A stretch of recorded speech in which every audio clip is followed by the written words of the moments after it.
Good evening, everybody. I'd like to welcome you to the Wednesday, September 6th, 7 p.m. City of Westminster Historic District Commission meeting. It's our monthly meeting here at Emerald Hill, 1838 Emerald Hill in Westminster, Maryland. I'd like to call us to order with our statement of authority. The Westminster Historic District Commission derives its authority from Chapter 164, Article 9A of the City Code, which is authorized by the Maryland Code Annotated Land Use Article Division 1, Single Jurisdiction Planning and Zoning, Title 8, Historic Preservation. Qualifications of the Westminster Historic District Commission are on file at the City Administration Building at 45 West Main Street, and the file is open to the public. And I'd like to do a quick roll call just so that everybody at home knows who we are. So let's start out. Christine Amadori. Krista McMasters, I'm chair. Grace N. Caddy Dollar. Oh, I'm Andrea Gerhardt, the planning department. Melissa Thoring, planning department as well. Thank you. All right, let's begin. We can start with our old business, item A, Historic District Commission Implementation Plan. And as far as I know, I reported last month that Melissa had gotten off our application for redoing the history. I'm not sure if I mentioned at the last meeting that the finances worked out such that we're just going to focus on the historic district, because starting up a new section would just cost us a small fortune. It just would be a little too much. And we want to kind of get through redoing the history that's really almost 50 years old, or will be at the time when we're finished. And so we want to be able to do something that's doable. We don't want to slug for more than grant funds are out there. So we're going to just focus step one on the historic district, and then step two, we'll go outside the historic district and look for more historic properties. One thing that I was shared with, and I have it on good advice, is that if you read our actual ordinance, just because a property isn't in the historic district doesn't necessarily mean it isn't eligible for tax credits if it meets our criteria as historic. And that's new. We've always used that geographic boundary of the historic district. And if we now look at structures outside the historic district, but still inside the city, I think that gives us more protection and preservation than we had before. And that's a good step. Secondly, I was told on good advice with our ordinance is that we could also choose to restore it. And in the past, we've always really considered it main building only, but if you take a close look at our what's the word I'm looking for? Ordinance. It doesn't preclude outbuildings. So I know there's at least a couple of very old carriage houses. I know there's a chicken coop, and I know there's a proposed slave quarters. So those sorts of things can be preserved and protected with the same tax credit option. And that was something we recommended in our implementation plan of expanding our definition of preservation and protection. So it looks like the city has done some research and found ways to inform us that we could be a little more global in the way we preserve and protect our resources. So that's terrific, number one. Number two, I know Melissa did get in on time our application for expanded historic resources. And just to remind everybody out there, we were going to go through our 1,400 historic structures and refresh their history. Some of the structures have been taken down, so they will be removed from the register that we have. Some of our structures have improved and better historical understanding. We're going to add more understanding about cultural landscape features like carriage steps and boot scrapes, and some of the things like the cornerstone for the Baltimore County and Frederick County. Those things are not listed anywhere and really have no protection. So we're going to add those. We're going to put our data into a geospatial mode so that you literally can stand somewhere and find out what's interesting at that address.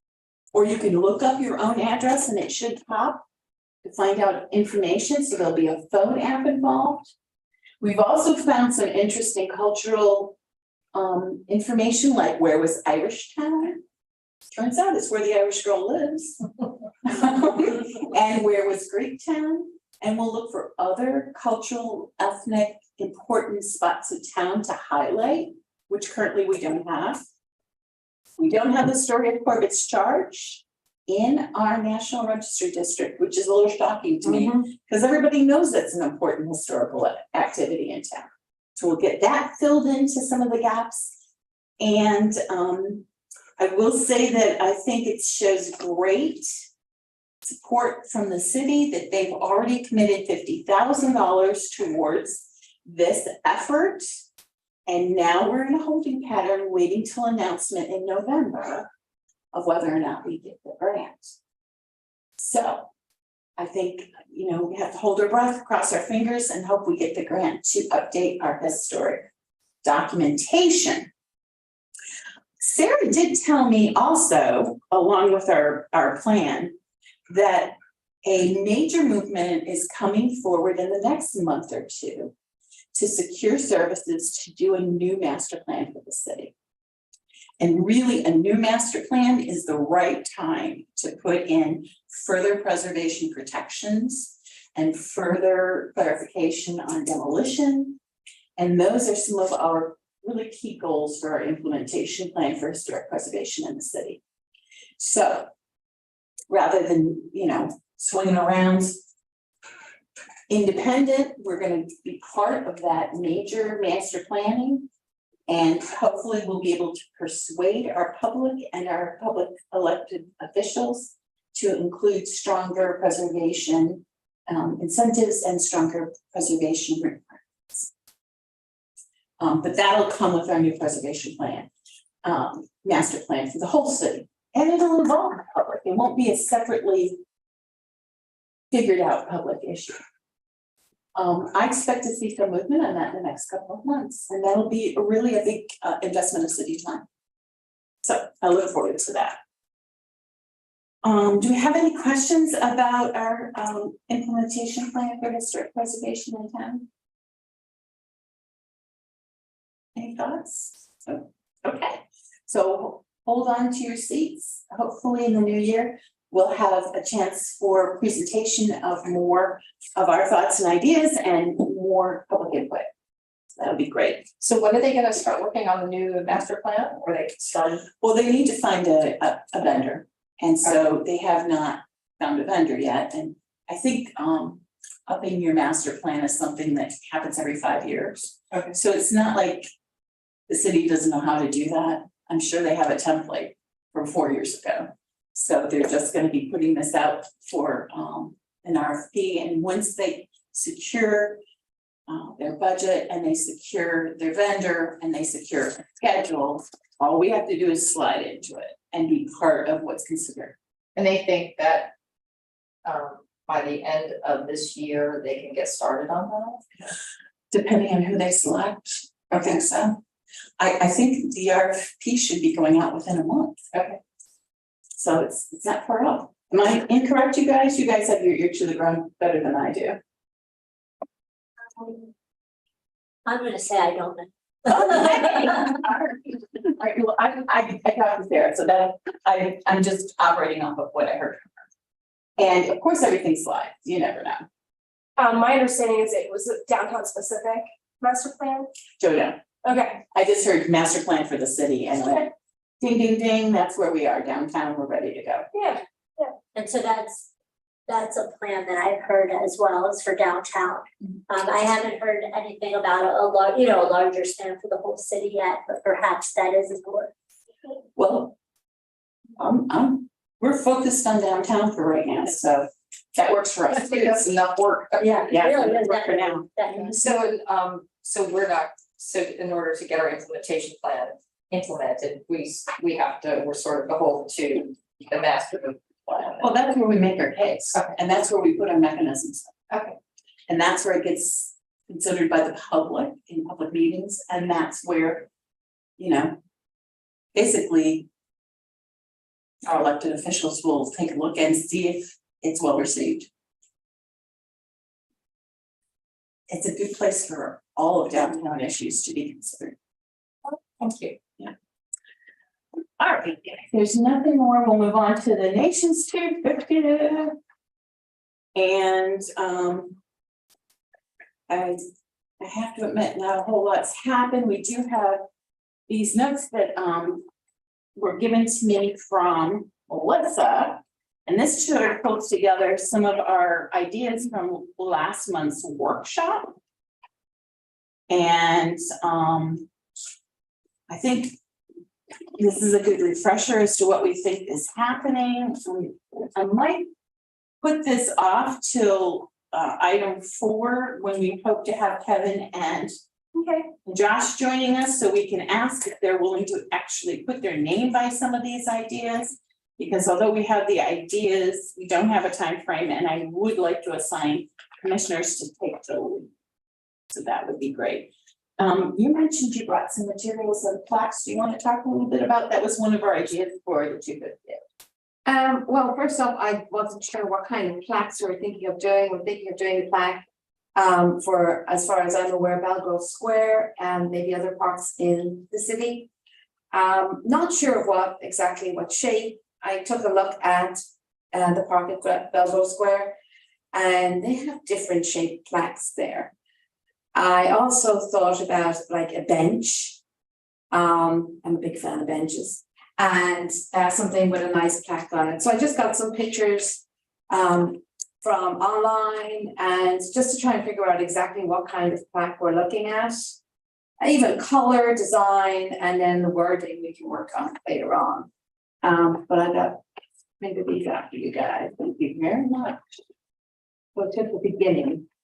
Wow, it's a good beginning. Thank you. Oh. Sorry, Chair.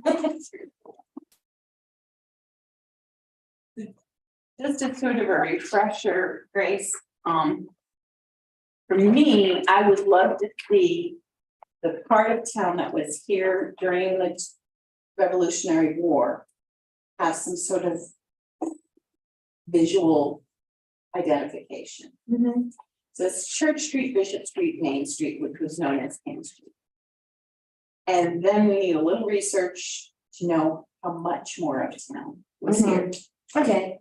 And so maybe those properties that still have historic integrity, maybe the edge of the streets. I know Mark is working on looking at specific street signs.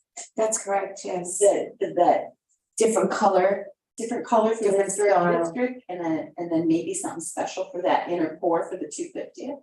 Do you have any more info, Andrea? Oh, but I can't. Okay. For now. Ask him if he's got an update. So I think that all goes as part of the public education of people being able to look in their neighborhood and say, oh, is this where the first part of Westminster is? So I would love to have that as part of the platform. I'll let you know. Never see or anything. Okay, great. All righty. We'll say did I tell you about the last 250th event I attended? They are going to be meeting again in 5-6 months. And by far in the region, we're more organized than anyone else. Yeah, so we're leaps and bounds ahead. That'll be good. Okay. Anything else on the 250th? We do need that data poll. So we have our next 250th workshop. And what we've been doing is working offline, and our next workshop will be to meet with our core group who's taking the lead on the 250th on behalf of the city, and meeting with city staff in places like Brick and Parks and in Public Works and anywhere else where we can start saying, what stuff do you do that we can work together and call 250th to really have a citywide response? So yes, Melissa. I'm gonna work on a 3-week time frame, throwing out dates. If that would work generally, Sure. okay, we'll see what we can find, We're a difficult crowd to schedule. yeah. Yeah. At least we all are not available in one of the same month. See? Yeah. That works. Say November, yeah, weird, but we think July. Alrighty. So the bottom line is, I wanna have as big an impact as possible, but I realize we have a small city staff. And if need be, Sarah told me that I could ask her for a budget and personnel, and perhaps there's money out there to get an event coordinator or somebody like that in here to work with us. So we just have to know what the city can do, what they're interested in doing. Honestly, what they cannot do, because they all have jobs. And see how we can press ahead to really make a great impact on the 250th anniversary of the Revolutionary War. Okay. Anything else? Melissa, I think that we were supposed to start working on, you're drafting a letter to the downtown businesses, right, before we, I think, thought about visiting them. Wasn't that gonna happen at the point? We're talking about sprucing up. I look at this gang. Like, what's going on with the downtown? In preparation for 2 years, yeah, so I think we were gonna look and see what grant funds were available, and we know facade improvement funds, we're waiting to hear back on that. Also, we already have, I was gonna say this for my update. Hello. A couple applications in a wait list, if you will, for that program. But so that, and then a letter. So did you want to get together to draft it together? Yeah, I thought part of that was the doodle poll, but why don't we just talk offline? Why don't we Yeah. we'll figure something out to, yeah. So for the public, just to mention, one of the ideas we had in our workshop was to give downtown a heads up that the 250th is coming, and maybe that's a great time to put a new coat of paint on your businesses, look your very best, most photo worthy, and maybe we can find some funding to be of assistance to that kind of or that kind of big event. It would be not community opportunity. I am so old, I remember the bicentennial, and a lot of us youth groups went around and painted houses for people who requested house painting. And it was terrible, but we did it. I had a great time. I fell through part of the roof, however, I was standing on it. Was good, just up to my thighs. But there's a little danger in having high schoolers around on your decrepit roofs painting. But maybe there's some funds out there for real professionals to work on our facades. And if we start early, we can find them. So, good. We're gonna start. It's Josh Ambrose, just for the right. All righty. We're just rounding up, talking about the 250th. In your packet is a list of some of the topics that we covered, Josh. We're gonna come back at the end and ask you if you wanna help. Because we have some ideas for you. But we'll do that in the commissioners and public comment section. Any other questions? Yeah. All right, so then let's move on to new business. Item A, post-construction application for historic rehab tax credits for TC 22-3. Melissa, would you like to talk to us about this project? I sure would. I'm going to share my screen and pull up a PowerPoint here. Give me just a second. I always have a little challenge with all these extra things. Oops. There we go. All right. Okay.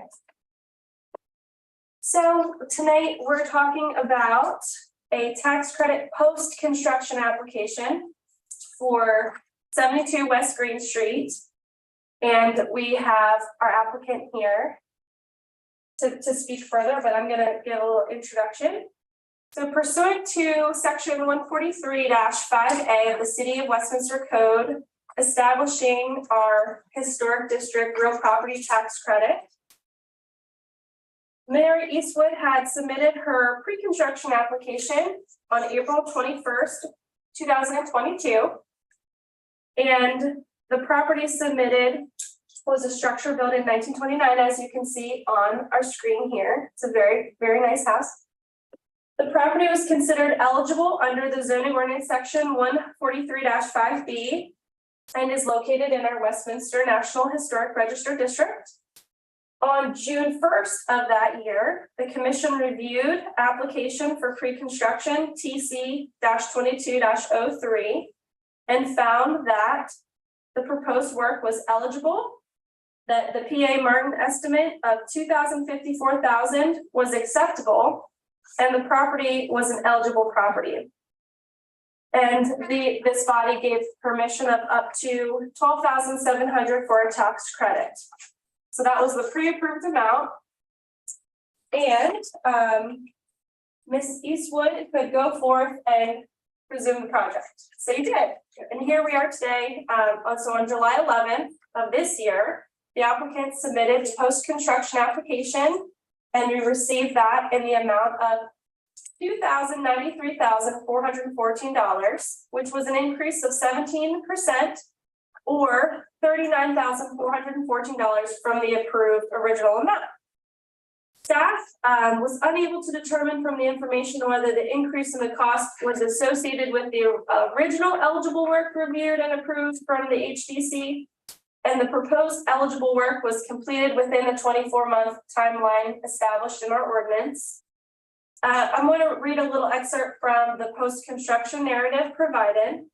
Our project stayed true to the original design described in the pre-construction narrative.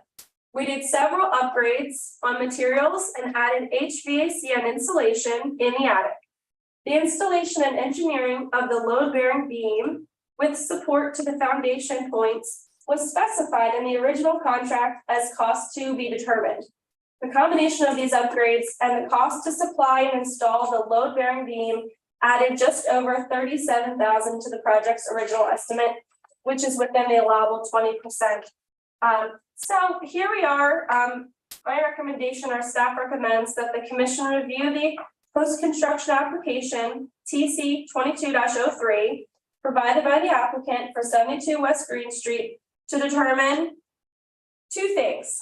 First, that the completed work was eligible work and in accordance with the preliminary approval. And number two, that the originally approved amount of the pre-construction cost or the requested amount of post-construction is the approved amount, which we're basing the tax credit off of. We have draft motions that I've written up in the staff report.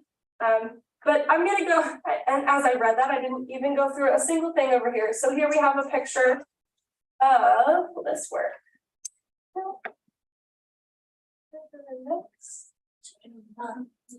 There we go, just a click. As you can see on West Green Street, located just south of Maryland Avenue. And we're talking about the addition here to the rear. And so there includes the deck and the kitchen expansion, a bath, and my favorite part was your laundry thing. So here's a picture during construction. And then post-construction. Oh, wow. And then here's the deck. And interior post-construction. So I'll turn it over. Was there anything you'd like to add? I want to just toss in before we ask the homeowner to discuss things. The city did send out all of your attachments to the commissioners in advance. So even though we only have this right here tonight, we've already had a chance to look over all those attachments that Melissa just went through. So, and I also have a copy here tonight because we did have a lot of papers. If you do want a hard copy, I have one we can share. So Mary, is there anything you'd like to add? Other than like introducing yourself real quick? Sure, I'm Mary Eastwood, homeowner. I think she read what I was gonna read, the post-construction narrative.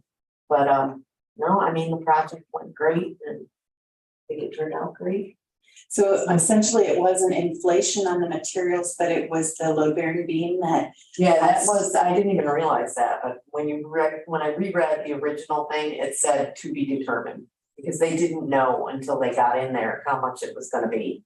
And it was pretty pricey, so that, and then also, we had originally wanted HVAC, and that also wasn't in the original contract. They thought we just wanted air conditioning on the lower level, which we did get that, but we also wanted it for the upper floor, so that was the increase. Price. So is it, you built an addition, a 2-floor addition, or just one? Well, plus a- It's a full addition on the bottom enclosed, and then on the upstairs, there's a walkout porch that's the full size of the addition. Oh, okay, because I'm trying to figure out why you need a load bearing beam if it was just a 1-story addition. Well, the load bearing beam was for, I don't know. I'm just curious, okay. It's not great, very whereas, upsetting. I think it's because of the wall that came down. They had to take down Oh, the it's a wall, wall, okay, so then okay. they had to put a beam up. Oh, okay, they took a wall that, all right. Yeah, they took the whole back wall of the house. Oh, all right, well, there, that answers the question. Yeah, I'm Okay. that's not my area. do you have any other questions for our commissioner? So I have a question of our commissioners. Would one of you like to make a motion of one of these 3 motions that Melissa's kindly submitted to us for consideration?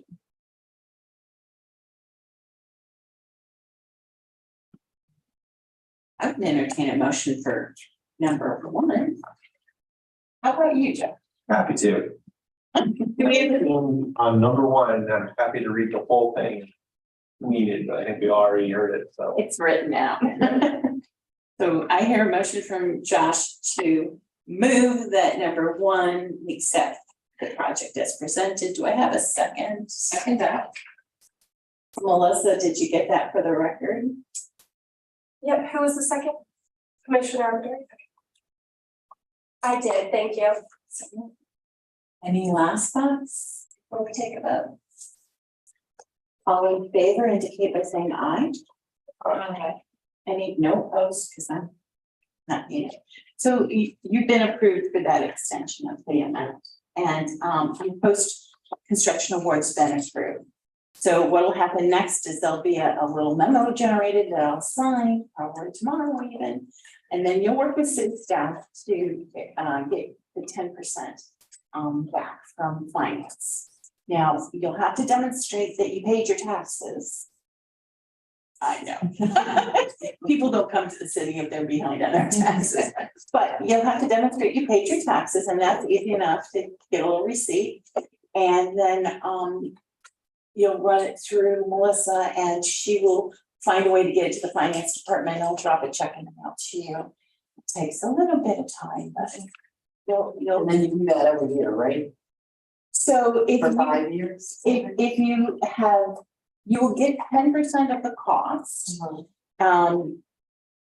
For the tax you've paid in, and every year you have to demonstrate you're good on your taxes, up to 5 years.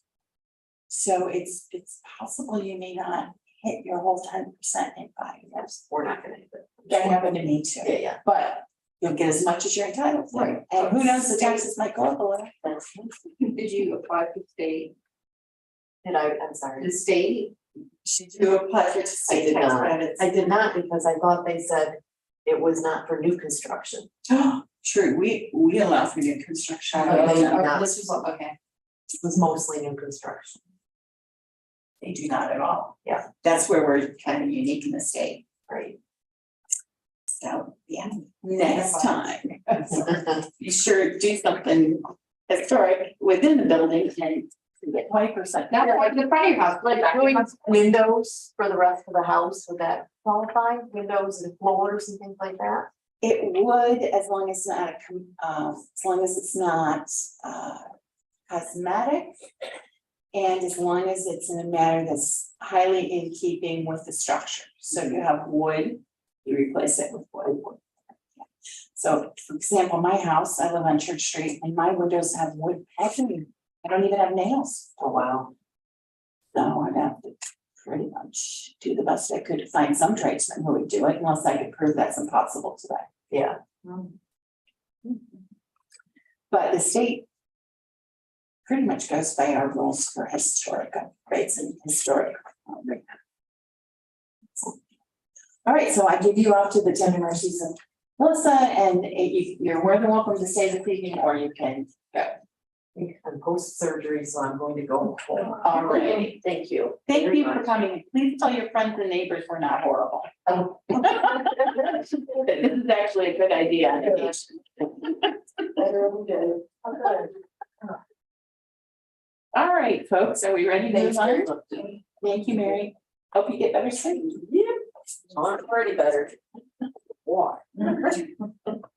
All right, next we're gonna move on to item B, which is the post-construction application for historic rehabilitation credits for TC 21-02. And Melissa, would you like to introduce this for us? I sure will try. So, similar to our last staff report, pursuant to section 143-5A, the city of Westminster has established our historic tax credit program for qualified expenses. And on August 20th, 2021, Greg Brock with the Garage LLC, property owner of 116-118-120 East Main Street, had submitted a pre-construction application for tax credits. And the property on October 6, 2021, it was reviewed by the Historic District Commission. And by a 4-0 passing motion, approved the entire application amount of $352,660 on a condition that the steel table be deducted from the amount. And I'm here tonight representing actually the new owner of the property, Ms. Jennifer Yang, and owner of Covalent Spirits is here tonight. But there was a transfer of the property from ownership from Greg Brock to Whiskey Labs, owner with Jennifer Yang. And so Jennifer had a follow-up email with a previous department staff member to list that the steel table was deemed not to be part of that cost at all. It was considered a free unit of the purchase. Moving forward, Chair McMasters on October 13, 2021 had signed approval of that amount for the tax credit, which was voted on at that October meeting. And 116-118-120 East Main Street was awarded the tax credit in the amount of $35,266 for the pre-approved amount. On another note, the same property was awarded facade funding through the state of Maryland and the city, and that award was $26,330 in funding. And such award must be deducted from the overall cost. So the 10% changes a little bit. On October 15th, 2023, the applicant submitted a post-construction application for the project and showed the completed work. The final post-construction amount turned out to be partial final amount, $423,188, which was an increase of about 20% or $70,000 and some change from the Historic District Commission approved amount. Is everyone with me still? Okay. Staff is the proposed eligible work was completed within 24 months after the commission granted preliminary approval.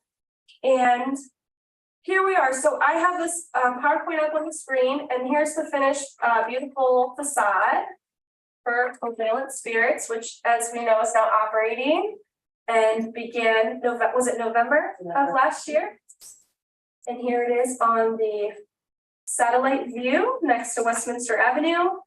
And Ms. Yang did an incredible job of showing the before and afters of the project, if you can see, and she even listed out each of the specifics of the project. So we've got mold remediation, repointed brick, repaired structural issues, sealing the cracks, installing a new custom front door, 2 custom windows on the Westminster Avenue side, repainted building, implemented ADA requirements. There was a lot that went into this. Inside the distillery, there was a bathroom built, installed with new electric, new plumbing, an insulated ceiling, fixed the HVAC, sealed and painted the floor and painted the interior. And in the tasting room, tore out everything inside, framed new walls, more bathrooms, a kitchen area, installed new electrical and plumbing, insulated ceiling, all similar things on that side too. And this creating a second ADA accessible door. So again, staff were recommending that the commission now review this post-construction application for TC 21-02 provided by the applicant for 116-118-120 East Main Street to determine, number one, whether the completed work was eligible with the preliminary approval, and number two, that the original approved amount for the pre-construction cost of $35,266 or the updated request less the amount of the community legacy grant of $39,685 is acceptable. And I have the draft motions there, and we also have a representative here tonight, as you know. And very quickly for people watching, all commissioners have got this material in advance. We do need a little time in advance to look this stuff over. And so we saw all the things that are presented on screen in advance for our consideration. So, Ms. Yang, would you like to add anything? I guess I'm always curious about the cost overruns. Sure. The cost overruns, there were a couple of factors. A lot of times you don't know until you get in, as you have done, this is a very old building that basically has been untouched for many decades. One issue was mold. So mold was definitely something we did not think there's gonna be some issues. On the distillery upside, we discovered mold and had to do mold remediation. We also had a pipe burst in February of last year, and that on the other side, and it was a cold day and it pipes is burst, it cold and everything, and so that led to major changes in our plans. Thus, we were planning on ripping out everything on the tasting room side, but because we had mold on the other side, we were so worried about mold developing in the subfloor and so we tore everything out, all the subfloor, the walls, and added some mold resistant green board, and all the stuff to do that. So that was definitely unexpected and we weren't planning on doing. The other issue we ran into was there were a couple of little things that were on our plan that were approved. All the quotes are based on those plans, but then when it came to inspection and pre-inspection with the county, we found out that they were not correct. Oh, yes. So we had some last minute, like 2 days before we opened, we had to actually find new faucets, $1,000 we had to spend buying new faucets because what we had approved in our plan was not actually acceptable in our DC. So that is something we were not too thrilled about, but we made it happen. So there's a little thing like that we had to pay for the plumber again to come back at 5 a.m. the next day. So there's little things like that that crept up, and we just didn't know. The ADA, the second ADA was another thing too. We had a plan, and then once we realized at the second door we had planned, there was our outside is a gradient. So it turns out there was actually about a foot difference or so, 12 inches different between for ADA, you now need a ramp. Now what do? Do you dig up in front and create a ramp? Do you ramp inside? We ramp inside, you basically ramp right to the bar, right? So we spent a couple months, so we were so delayed, figuring out what in the world can we do? And we have to design this area of refuge. And that caused changing plans, tearing down the work that contractors already did to the walls and redo walls and all this other stuff. And then, and then building this little fireproof area refuge, which also increased costs and things like that. So once again, things we thought were, kind of the plan, we discovered not quite. So those are just a few items that kind of added to our time and our cost. Wow. I always expected to hear the story of the materials, with inflation, and it's never really that. A little bit of that, but given how much everything else went up because of what we didn't know going to this little building, some material stuff, but not the majority of it was what we didn't expect and what we decided we want to do it right. So yeah. All right, do we have any questions? Any questions? So I'm looking for a motion, and as usual, I'm looking for motion number 1. We have a Well, do we motion. need to discuss motion one versus motion two? Yeah, can we, What we really should do is have a motion on the floor and discuss it. If we don't like it, we vote it down and go for motion number 2. Sort of how it should go. But you guys can make up your motion, any motion you want. If you want number 2, tell me number 2, and then we'll do that. Commissioner. I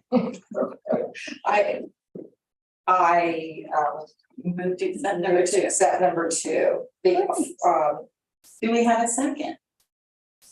I second. Great, all right, so how would you like to discuss motion number 2? Anyone wants to start? well, for all the extra aggravation, I mean, mold remediation, that's something you have to do, and then the county mistakes, I mean. Yeah, I mean, among all the other, but those two, that definitely. Is there any further discussion from this Commissioner Ambrose? So, man, So number 2 is what's on the floor, and that's fine.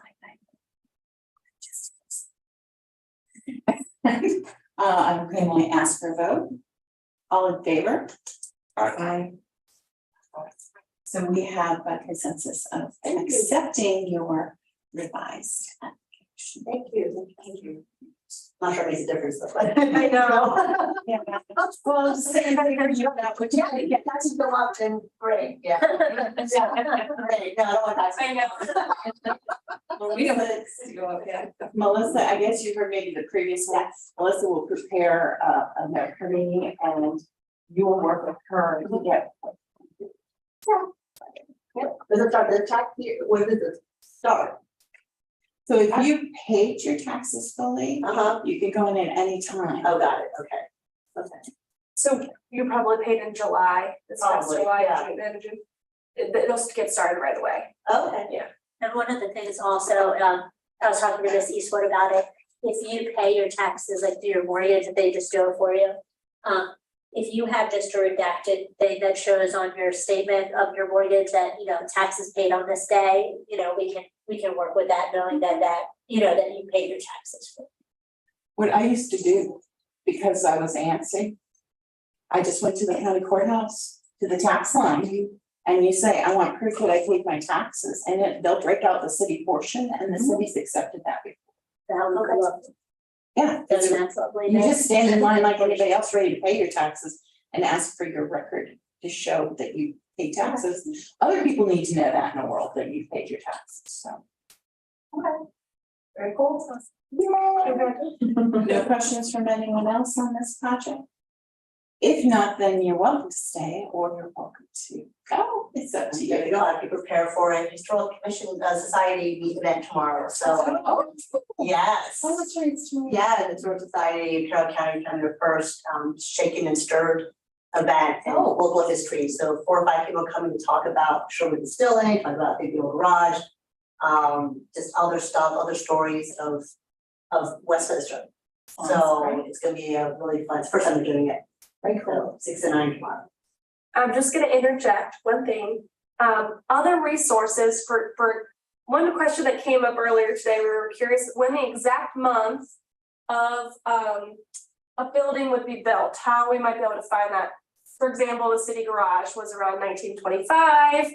Are there other resources besides the Historical Society or the Medusa that could be tapped into to figure that out? This is really tough, but usually you have to like, get somebody to do a title search for you. Title search. And then you work backwards from what you know in your title search through newspapers, tax assessments, historic tax assessments. It is not easy data to get a hold of. Normally, people who want that granular level will pay someone to figure it out. There's no one source right now. Okay, well, we don't know exactly, we're gonna pick it up. Is that the- We already said 1925, there will be, well, in 2025, will be 100 years of our building. We think about doing something special, so we narrow it down, like what quarter, what month, we can time that, but if not, we'll just pick a month and just do something, so. Cool. June, just middle. Exactly, yeah, we're just do that. Yeah. That's There's a book called The Building of Westminster. Mhm. It's about the historical building of town. But I know there's a lot of circa 1880, circa 1860. where, you know, they know that the elements of the building are within that time period, but they don't know the exact date. But it might be a good way to start, because if you look under your structure and it says so-and-so built it, then it helps narrow down, okay, when was so-and-so alive? When was he paying taxes? Is it in the newspapers from that time period? Grand opening. So thank you so Yeah. much, yay. We got it in just in the nick of time.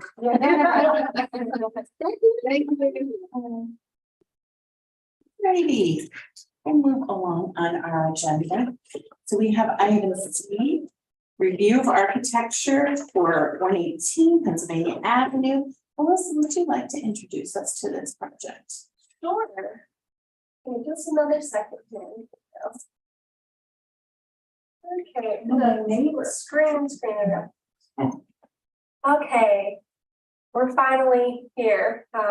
Want to mention, thanks to Mr. Farragut for being our first attendee to our meeting tonight, and he's waited patiently to get here.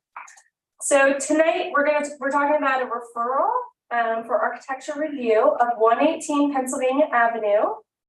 The city of Westminster received a notification of a building permit for review for the property on June 7th of this year, which was submitted to the Carroll County Permits and Inspections by Eric Farragut for a second floor porch renovation.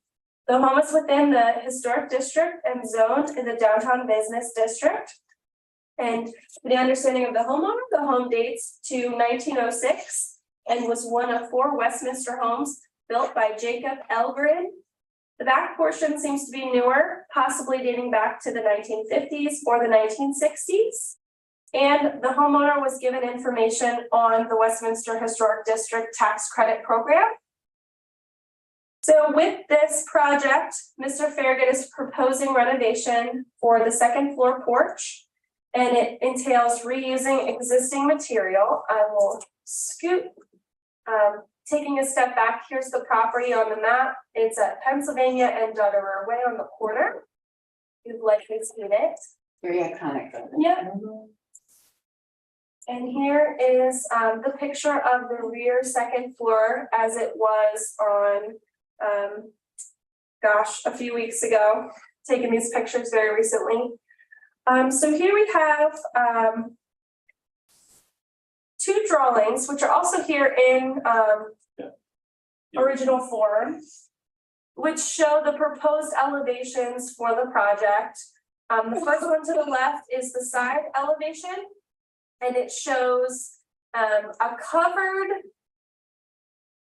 I'm getting a little lost in my words here, but essentially it's with the existing vinyl siding on the side, no windows, just simply covered with the same color and the type of siding.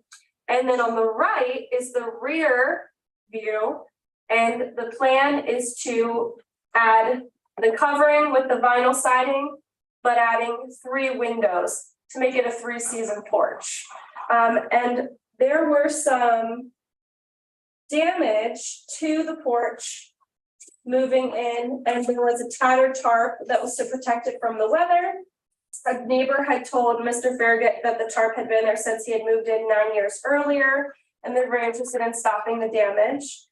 There was some repair on the porch, but they're looking for a long-term fix. So we're just really looking for a recommendation from the district on these renovation plans, because this is what we've been doing. We want to make sure that you weigh in on the historic district architecture.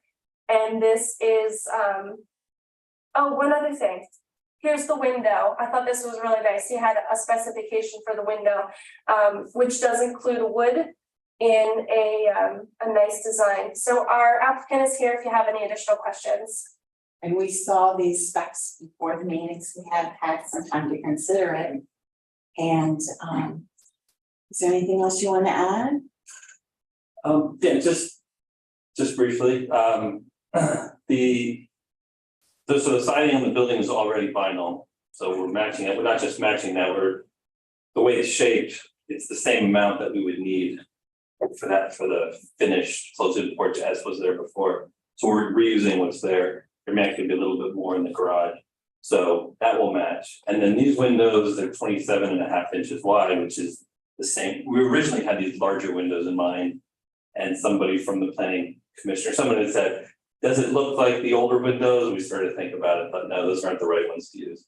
So we returned them, we found these windows, so they match the same width as the other windows on the house. They're the same height as the ones in the lower floor, which makes sense because the roof on that porch was already there, we're not changing that. So we're doing our best to keep it in the same look of the house. So I'm gonna share with you some things I observed, and part of it was because of those elevations. At first, I was a little concerned because I thought that was a sleeping porch. That was one of, the original characteristics of the building. But the more I look at it and I realize the floor lines don't add up, nor does the roof. And when you mentioned that this was a 1950s addition, indeed it was, from what I can tell. It really looks like an addition to mimic a sleeping porch. Had it been a real sleeping porch, I might have had more problems. And so that's a really important. What's a sleeping porch? So on the second floor of a lot of historic homes, including mine, there's an open sleeping porch where you can come out in the summertime when it's too hot to sleep inside. Oh, okay. And my house had 2 sleeping porches and then 2 open porches downstairs. And over time, my house filled in 1 sleeping porch for the kitchen and 1 sleeping porch for a doctor's office. And the second floor sleeping porch got filled in for a bathroom. And now I only have 1 sleeping porch left out of 4. So the whole back and the whole addition, okay, you the whole can tell addition by is the lineup of the windows Yeah. and the floor. If it weren't for the fact these weren't lined up right, I was fooled into thinking it was original, but even the Yeah, roof is not right, and worse, the floor is flat, which means water collects at the eaves. And that is bad news for any floor below. Yeah. So can you indulge me and just tell me where the water damage in the room below is actually? It was weird because the water, the tarp had been tattered from being out there so long. There's 2x4s on top of it that had been attached. But when we removed that, there was the joists underneath were damaged. So we had to remove those, and sister some, and just rebuild that. But for some reason, it didn't actually make it into the Interior, into the room below. give it So time. I'm not sure where it was going. Yeah. All right, so since this is a 1950s edition, I would not call it a sleeping porch, I would just call it a porch. And that's my concern and thought. Do we have any comments from our commissioners? You planning to match the color trim? Oh, yeah, that was in one of the emails. Yeah, so the windows are all trimmed out in this green color, and the new one will come in white, but we're gonna paint it, and we have to paint it. Any other thoughts from anyone? Do I hear a motion? We don't have any motions. This is purely advisory. Yeah, do we need a motion on You it? can always make a motion. I love motions. Let's make a motion. I'll make a motion. I motion that we approve the plan as, or endorse, how about that? We endorse the plan currently presented with materials here. Do we have a second? All in favor? Good luck. I would suggest you consider a tax credit application when it comes. Consider it. Because it seems to me like it might qualify. Couple orders of magnitude less than the other ones. But there's also a state one, which this may qualify under as well. Okay. And if you need any help filling out those state forms, Melissa can give you a first whack and I can give you a second if necessary. Okay, great. Thank you. You bet. All right, so we'll conclude our business with you. If you'd like to stay, you're welcome as part of the public, and if not, you're welcome to leave us alone. It's up to you. Yeah. That's an unrelated question. Sure. We were talking about Irishtown earlier. Is this house in Irishtown?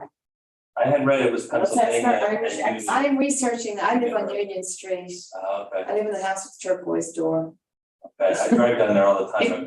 you'll see the turquoise door. I usually- It's even brighter than it was before.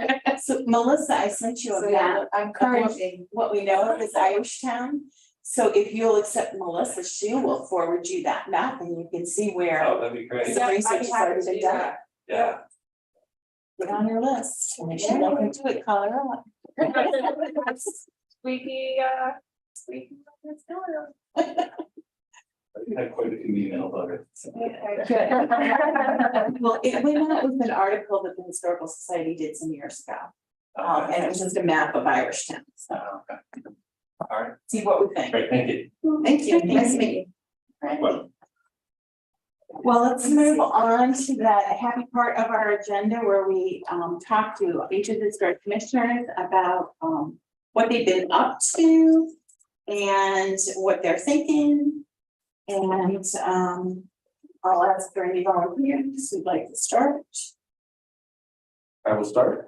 I had no relevant news stuff. All right, thank you, Josh, for your no relevant news. How irrelevant news? Because you know, I'm always interested in news. Maybe we go out to Cavalent Spirits later. Okay, great. All right, you, that's great. Well, I just, as earlier on, before Mr. Josh came, I was, presented you with, some ideas for the plaques, and we discussed some of the plaque ideas. So I shall research more events. More irrelevant news, but I wander around a lot and I walk a lot, and I'm just sort of like keeping an eye out for what might be some good projects for the 250th as far, you know, like. So, Okay. Well, I brought with me a little glossary. It's from the Old House Journal. And it's got like terms on windows. And I actually learned something. And I thought, well, I wanted to share this with the Historic District Commission. And what I'll do is I'll have Melissa scan this and send this out to everybody. And this is just some little thing to kind of make sure that when we're talking about illustration or we're talking about windows, casements, etc., we're using the same lingo. So I brought that to share. Now, why do I just have this torn out of a magazine? Because I'm cleaning my house out. And I have years worth of this Old House magazine and Old House Journal magazine. And I've started to pitch in a few, but if anybody's interested, ask me and I'll save them for you. But I gotta get some stuff out of my house. So, after getting what I got. All right, anything else on behalf of the city? No, I was just hoping Josh would stay later and I'll brief you a little bit on some 250 stuff. So I actually have some. That's right, you're supposed to go to city staff next. Sorry, last month, I believe you guys talked about 160 West Main Street.